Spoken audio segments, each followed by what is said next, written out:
आज आपण कोकम किंवा रातांबे या फळापासून वर्षभर टिकणारे प्रिझर्वेटिव्ह फ्री असे सिरप तयार करणार आहोत.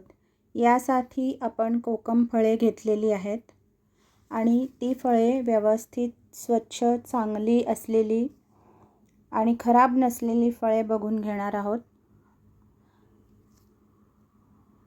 आता ही एक स्वच्छ धुवून उन्हात वाळवून घेतलेली बरणी घेतलेली आहे. त्यात एक चमचाभर मीठ मी आधीच घातलेले आहे आणि साखर आपल्याला लागणार आहे. ती साखर अंदाजे घ्यायची आहे, कारण आपण या कोकम फळांना चिरून त्यात आपण साखर भरणार आहोत. त्यामुळे कोकम फळे जितकी असतील त्यानुसार आपल्याला साखर लागणार आहे. त्यामुळे इथे साखरेचा अंदाज किंवा माप हे देता येणार नाही आहे.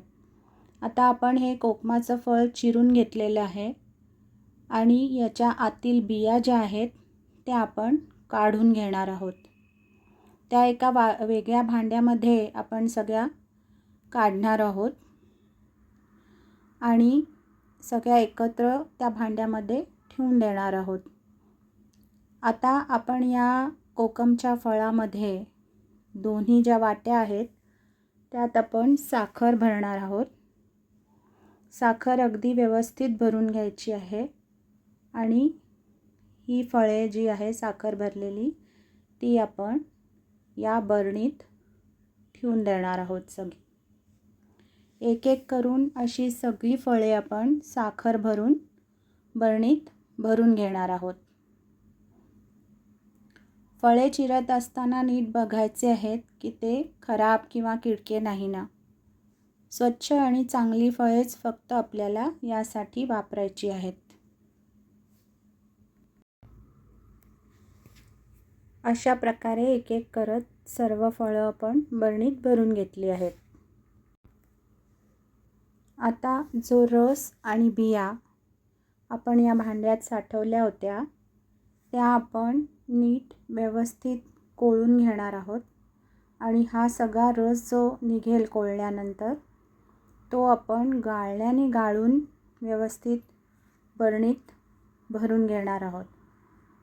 हा रसही वाया जाता कामा नये, कारण यातला रस जो आहे तोही छान असतो आणि सरबत छान लागते. हे बघा, इथे आपली खराब कोकमं आपण ठेवली आहेत आणि राहिलेल्या बिया आहेत. आता रस आपण व्यवस्थित गाळून बरणीत भरून घेणार आहोत. त्यात फक्त आणि फक्त रसच येऊ देत, बाकी जे उरेल ते आपण टाकून देणार आहोत. रस आपण हा सगळा आता गाळून घेतला आहे आणि रस गाळून घेतल्यानंतर आपण बरणीत वरून साखर घालणार आहोत. इतकी साखर घालणार आहोत की आपल्याला वरून बघताना कोकम दिसता कामा नये. वरती भरून पूर्ण साखरच दिसली पाहिजे. आता स्वच्छ पुसून आपण याला झाकण लावून 6 ते 8 दिवस ठेवून देणार आहोत. तसंच जर तुमच्याकडे ऊन येत असेल तर तुम्ही दररोज ही बरणी 2 तासासाठी कमीत कमी उन्हात ठेवा, म्हणजे याचा रस चांगला सुटून येईल आणि आपलं सिरपही चांगलं तयार होईल. आता आपलं हे सिरप तयार झालेलं आहे. आपण हे एका पातेलीत छान व्यवस्थित गाळून घेणार आहोत आणि जी कोकमची सालं आहेत यात ती सुद्धा वेगळी ठेवून देणार आहोत. ही जी सालं आहेत कोकमाची मुरलेली साखरेमध्ये, ही पित्तासाठी खूप औषधी आहेत आणि जर कोणाला घरात पित्त झालं किंवा असं पित्तासारखं वाटलं तर ही सालं तुम्ही खाऊ शकता. याने पित्त कमी होतं आणि छान चवीला पण सुंदर लागतात. त्यामुळे ही सालंसुद्धा आपण टाकून देणार नाही आहोत, ही तशीच ठेवणार आहोत. त्याचा उपयोग तुम्ही भाजी आमटीतसुद्धा करू शकता. आता हे जे सिरप तयार झालेलं आहे ते आपण एका धुवून स्वच्छ केलेल्या आणि उन्हात वाळवलेल्या बाटलीत भरून घेणार आहोत. हे भरून जे तयार सिरप आहे आपल्याकडे बाटलीत भरलेलं, हे वर्षभर छान टिकतं आणि यात कुठल्याही प्रकारचं प्रिझर्वेटिव्ह नसल्यामुळे आरोग्यासाठी उत्तम आहे.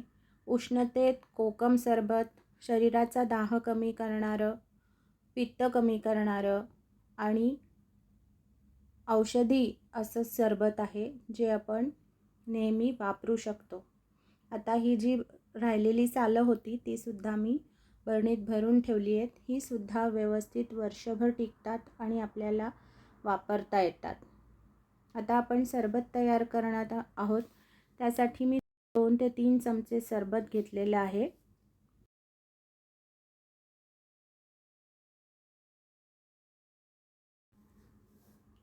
आता या सिरपमध्ये तुमच्या आवडीप्रमाणे जिरेपूड किंवा चाट मसाला घालायचा आहे. गार पाणी घालायचं आहे. पाणी आवश्यकतेनुसार घालून ते व्यवस्थित चमच्याने ढवळून घ्यायचं आहे आणि त्यात बर्फाचे तुकडे घालायचे आहेत. हे तुमचं सरबत पिण्यासाठी अगदी तयार आहे. सरबत घे ग, कसं झालंय बघ. टेस्ट करायचं आहे का मी? हो, मस्त आहे, छान आहे ना. बेस्ट. तुम्ही पण ट्राय करून बघा, खूप भारी झालंय.